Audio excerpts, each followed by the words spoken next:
20-25 साल हो गए ने, ठीक है। असी मुल खरीदी है इतने नाल पिछे वसीर है ने, खादम वसीर है, उन्हें जगह ली है किसी को मुल, ठीक है। उन्होंने कहा जी कि बाजार नहीं है, नाल बाजार नहीं है, उन्होंने बाजार परली साइड तो एक लगता है, ठीक है जी। वो कहते हैं सानू बाजार इधो मेन तो चाहिए, मेन रोड लो इधो सानू बाजार चाहिए, ठीक है। बाजार उन्होंने कहा जी नहीं मिल सकता, ठीक है। वो जी आए ने 10-15 बंदे, ठीक है, नाल राह अब्बास भी है शामिल। उस बाद हट के जो खादम वसीर है वो है डॉक्टर सिजरा का खास बंदा, ठीक है, हर वक्त वो कोल होंगे, ठीक है। उन्हें आके बंदे आए ने 10-15 बंदे आए ने, उन्हें आके दीवार ढोनियाँ शुरू कर दी ने, कोई 10-12 जो अंदर आए ने बकाया जो बाहर है, ठीक है। उन्हें आके दीवार ढोनियाँ शुरू कर दी। जी उनकी माँ है ना एक मुखा बीबी, वो बिल्कुल उत्ते हैगी सी, हाले इस टाइम मौजूद हैगी, ठीक है। पुलिस वाले कॉल की कि पुलिस वाला कोई बंदा नहीं आया नेड़े, ठीक है।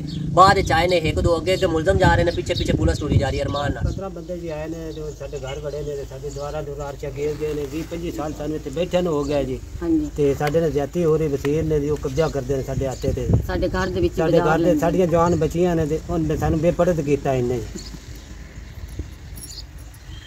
ठीक हो गया।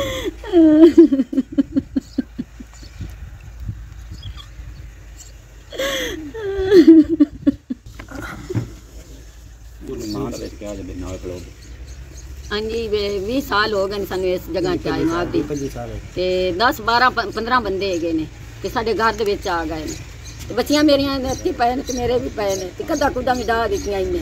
मां भी इन्हां दी नाल है, मुख्तियार उनके नाम मुदासिफ है, और मैं अड्डा बिजली घर दा इमाम मस्जिद हाँ। और ये मेरे वालिद साहब ने हाजी अब्दुल गफूर, और यह जगह मेरे वालिद साहब की विरासत है, और असा दराज तो असी मलकीयत साड़ी खरीदी हुई है राय गुलाम अब्बास तो, और काफ़ी अरसा तो एक खालाजाद ने मेरे भाई ने, और मैं अपनी खाला नूं गरीब ने इस वास्ते उन्होंने इतने राइश पजीर रखे हुआ है कि चलो इतने रह के गुजारा कर लैन।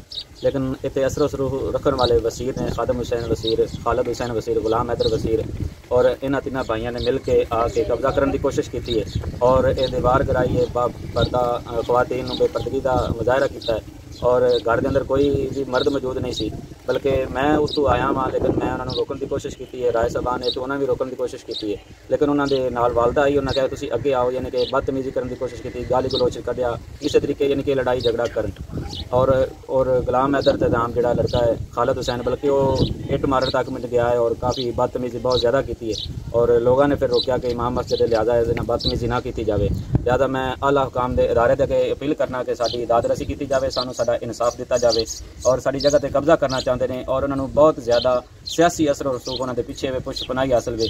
लिहाजा असी भी गरीब लोग तजरूर हाँ, लेकिन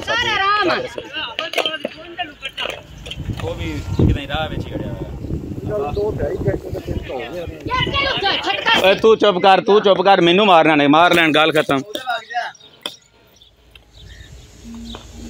फिर अद्धे पौने घंटे बाद उनका मुंडा आया।